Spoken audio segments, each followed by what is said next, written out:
Jetpur 6 lane highway મામલે વિરોધ ચાલી રહ્યો છે। 6 લેન હાઈવે મામલે કોંગ્રેસ દ્વારા વિરોધ કરવામાં આવ્યો છે। જિલ્લા કલેક્ટર કચેરી ખાતે ઘેરાવનો કાર્યક્રમ યોજાયો છે। રોડ નહીં તો ટોલ નહીંના નારા સાથે લોકોએ વિરોધ પ્રદર્શન કર્યું। ધીમી કામગીરીને લઈને ટ્રાફિક જામની સમસ્યા થાય છે। રોડ સંપૂર્ણ બને નહીં ત્યાં સુધી ટોલ નહીં ઉઘરાવવા કોંગ્રેસની માંગ છે। કોંગ્રેસના કાર્યકરો પટ્ટી બાંધી અને વિરોધમાં અત્યારે જોડાયેલા છે। રાજકોટના આ દ્રશ્ય છે કે જ્યાં અત્યારે કોંગ્રેસ આક્રમક સ્વરૂપમાં જોવા મળી રહી છે। ગૌરવ દવે આપણી સાથે લાઈવ જોડાયેલા છે। ગૌરવ, રાજકોટમાં જ્યાં જુઓ ત્યાં મસમોટા ખાડાઓ પડી રહ્યા છે। એક બાજુ પ્રાથમિક સુવિધાઓ નથી મળી રહી અને બીજી બાજુ ટોલ ટેક્સ ઉઘરાવવામાં આવી રહ્યો છે ને તેને લઈને અત્યારે કોંગ્રેસ આક્રમક સ્વરૂપમાં છે।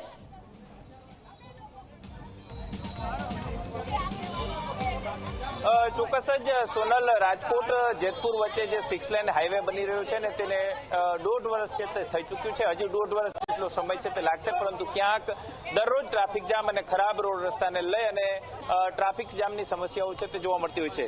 કલાકો સુધી વાહન ચાલકો છે તે ફસાતા હોય છે ને એટલા માટે જ આજે કોંગ્રેસના જે કાર્યકરો છે કે તેઓ અત્યારે રસ્તા પર ઉતર્યા છે અને ભારે વિરોધ છે તે કરી રહ્યા છે। કલેક્ટર કચેરી ખાતે આજે ધારાસભ્ય જિગ્નેશ મેવાણી સહિતના જે લોકો છે તે મોટી સંખ્યામાં ઉપસ્થિત છે તે રહેવાના છે અને તેમના દ્વારા કલેક્ટર કચેરીનો ઘેરાવ છે તે કરવામાં આવશે। આપણી સાથે કોંગ્રેસ નેતા જે નૈનાબા છે તે નૈનાબા, શું કહેશો, 6 લેન હાઈવેની કેવી સ્થિતિ? ખૂબ જ ખરાબ। એવું લાગે છે કે આખા ગુજરાતમાં એક પણ રોડ સારો નથી। જે સ્પેસ ટેકનોલોજીની વાતો કરે છે અને એમ કહે છે કે ખૂબ સારી સુવિધા આપીએ છીએ, પણ તમે જુઓ છો રાજકોટમાં પણ એક શેરીમાં એક ગલીમાં ક્યાંય પણ રોડ સારા નથી અને વિકાસના પીપોડી ફૂંકતી આ સત્તા પક્ષ સાવ લોકોની હાલત ખરાબ કરી નાખી છે। રોજ કોઈને કોઈ આ ખરાબ રોડ રસ્તાના હિસાબે મૃત્યુ પામે છે અને મોટી ઈજાઓ પામે છે।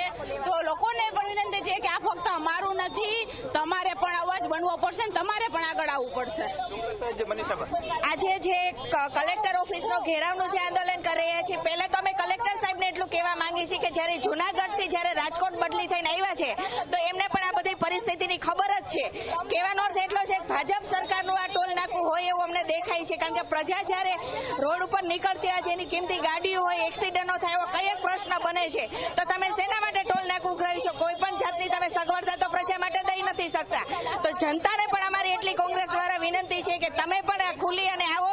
જ્યાં સુધી રોડ રસ્તાની જ્યાં સુધી સગવડતા આપને ન મળે ત્યાં સુધી ટોલ નાકું દેવાનું નથી। ખાડાને કારણે એક વ્યક્તિનું ગુજરાતમાં મોત થયું છે। ટ્રક ચાલકે ખાડામાં પડતા અડફેટે લીધો।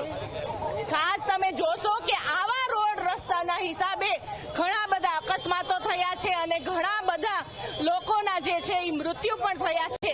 તો શું ભારતીય જનતા પાર્ટીના જે મંત્રીઓ અને ધારાસભ્યો અહીંથી નીકળે છે તો એને દેખાતું નથી કે આ રોડ રસ્તા?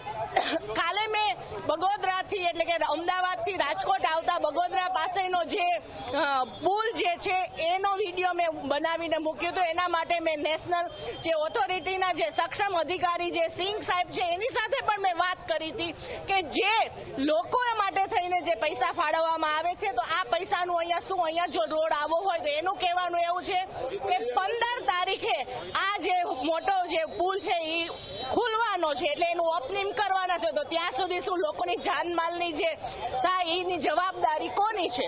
કેમ પાટાપિંડી બાંધીને આજ વિરોધ? અમે દર્શન કરવા જતા હોય, આ રોડ રસ્તા ખરાબ છે, એમાં અમારી ગાડી સ્લીપ થઈ, આ લોકો રોડના રસ્તા કરતા નથી, ટોલ ઉઘરાવી રાખે છે, રસ્તા હારા કરતા નથી। હવે નક્કી કર્યું છે રસ્તા હારા થયા પછી ટોલ દેવો છે। મારે દરરોજ મારા ગામડે જવું હોય ખેતરે, બરોબર છે, તો સાપરની બાજુ મને મારું મોટરસાયકલ સ્લીપ થઈ ગયું અને 2-3 કલાકનો ટ્રાફિક દરરોજ માટે ટ્રાફિક જામ થાય છે। કોંગ્રેસ મેદાને આવી છે રોડ રસ્તા મુદ્દે, ટોલ નહીં તો રોડ નહીં, રોડ નહીં તો ટોલ નહીં, શું કરશો? લોકોના સુખાકારી માટે આજે જનહિત સમિતિ દ્વારા આજે કલેક્ટર પાસે જઈ અને ઘેરાવ કરવાના છે। જ્યાં સુધી લોકોને અગવડતા પડે ત્યાં સુધી ટોલ ન ઉઘરાવે અને તાત્કાલિક રસ્તો। રોહિત આપણી સાથે। રોહિત, શું વિરોધ અને ખાસ કરીને આજે પાટાપિંડી બાંધીને વિરોધ કરવામાં આવી રહ્યો છે? રાજકોટ જેતપુર 6 લેન હાઈવેની નિર્માણ કામગીરી ચાલુ છે। સૌરાષ્ટ્રવાસીઓને માથાનો દુખાવો સમાના મુશ્કેલી છે। દરરોજ કલાકોનો ટ્રાફિક ચાકી જામ, વૈકલ્પિક માર્ગ તમે જે ડાયવર્ઝન રૂટ બનાવ્યો એમાં 3-3 ફૂટના ખાડા, તેમ છતાંય સંપૂર્ણ ટોલ અકસ્માતોની હારમાળા। ગંભીર અને અનેક સમસ્યાઓ તેમ છતાં કોઈ જાતનું નિરાકરણની અઠવાડિયા પહેલા અમે અલ્ટિમેટમ આપ્યું હતું, અમારી માંગ નથી સ્વીકારી, એટલે આજે કલેક્ટર ઓફિસે ઘેરાવનો કાર્યક્રમ છે. જે કોંગ્રેસના સેવાદળના અધ્યક્ષ લાલજીભાઈ દેસાઈ આપણી સાથે છે, તેમની સાથે પણ વાત કરવાનો પ્રયાસ કરીશું. આ પ્રકારના પેલામાંથી છૂટવા માટેનું આ આંદોલન છે. અનેક વખત એમ્બ્યુલન્સો ફસાઈ છે, ખાસ કરીને આજે ગુજરાતમાં એક વ્યક્તિનું મોત ત્યાંથી અહીંયા જે એમ્બ્યુલન્સ આવતી હોય છે રાજકોટ સારવાર માટે આવતી, અમારી પાસે અનેક વિડીયો છે. એમ્બ્યુલન્સો ફસાઈ જાય છે. નેશનલ હાઈવે ઓથોરિટીના અધિકારીઓને જાણ કરશો અથવા રજૂઆત કરશો આ મુદ્દે? આમ તો અત્યારે એવું છે ગુજરાતનું, કારણ કે ઘણી વખત સરકાર બચી જાય કે નેશનલ હાઈવે છે, પણ આ પોતે ડબલ એન્જિનની જે વાત કરે છે, અત્યારે ડબલ બાજુથી માર પડે છે. એક બાજુ તમે કીધું સમય, શક્તિ, એનર્જી બધું, બીજી બાજુ માણસોની જીવન જે છે એ જોખમમાં હોય છે, છતાંય સરકાર જે છે ને એને જિલ્લા પંચાયતો ખરીદવામાં, ધારાસભ્યો ખરીદવામાં, એને અલગ અલગ જગ્યાએ સત્તાઓ ખરીદવામાં, સરપંચ જે છે ન્યુટ્રલ ચૂંટાઈને આવે તો એના સન્માન કરવામાં, આ સરકાર છેલ્લા 30 વર્ષમાં માત્ર ને માત્ર એ સન્માનો કરવા, સમારંભો કરવા, તાગડધીના કરવા, ઉત્સવો કરવા, અને પહેલાના જમાના જેમ હતું ને કે બસ નાચગાન કરો અને દુઃખ દર્દ ભૂલી જાઓ, એટલે આ સરકાર જે છે એ નાચગાનની સરકાર છે. ગુજરાતમાં એક વ્યક્તિનું ખાડાને કારણે મોત થયું. ખાડામાંથી વાહન નીકળ્યું અને પાછળથી ટ્રક આવતો તો એને અડફેટે લીધા. આ વ્યક્તિને કઈ રીતના સરકારે વળતર ચૂકવવું જોઈએ ને રસ્તાઓ કઈ રીતના રિપેર કરવા? મને ખબર નથી કે આ સરકાર કેટલી સંવેદનશીલ છે. નામ તો આપ્યું છે મૃદુ અને મક્કમ, હકીકત તો ઢીલી ને ઢસ અને સાવ નકામી. કારણ કે લોકોના પ્રશ્ને સરકાર બિલકુલ એને પોતે જે છે ને એટલું નાઈ નાખ્યું હોય એવું લાગે છે. અને હવે ગુજરાતના લોકોએ પણ આ સરકારના નામનું નાઈ નાખ્યું છે, એટલે સરકાર લોકો પણ કહે છે કે આમાં કંઈ આપણે ગાડી નથી લેવાનું.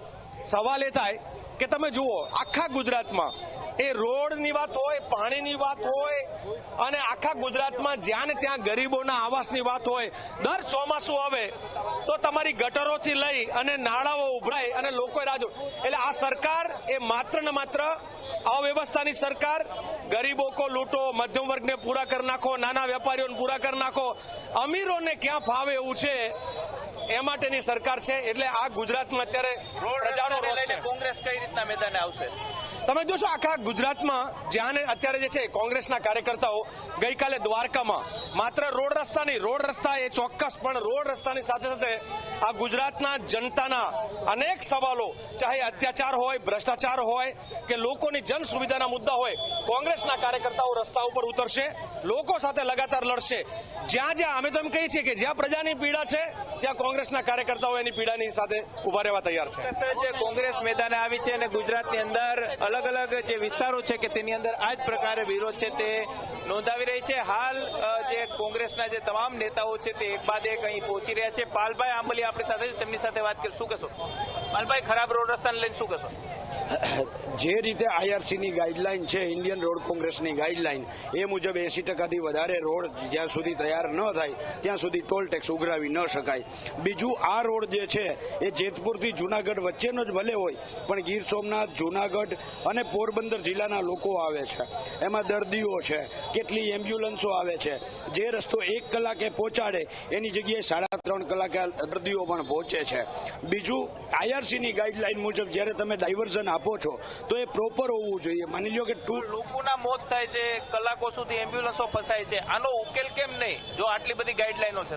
તો હું એ જ કહું છું ને, હું એ આપના માધ્યમથી, જીના માધ્યમથી હર્ષ સંઘવી સાહેબને કહું છું કે વારે વારે તમે કહો છો કે કાયદામાં રહેશો તો ફાયદામાં રહેશો, તો હર્ષ સંઘવી સાહેબ જરાક તસ્દી લ્યો અને આ NHI વાળાને, તમારા કલેક્ટરને, એમને પણ કહો કે કાયદો શું છે અને કાયદામાં રહ્યો અને ફાયદામાં રહ્યો.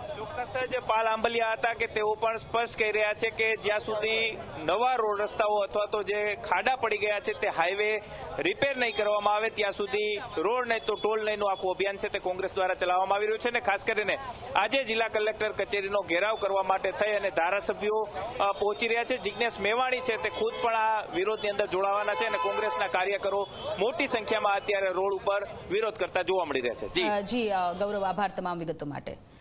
તો આખા ગુજરાતમાં આ જ પ્રકારની સ્થિતિ છે. જ્યાં જુઓ ત્યાં મસમોટા ખાડાઓ પડી ગયેલા છે અને તંત્રની પ્રી મોન્સૂન કામગીરી કે જેના દાવાઓ કરવામાં આવે છે ફરી આ વખતે પોકળ સાબિત થયા છે, જેને લઈને રાજકોટમાં કોંગ્રેસ આક્રમક રૂપમાં જોવા મળી.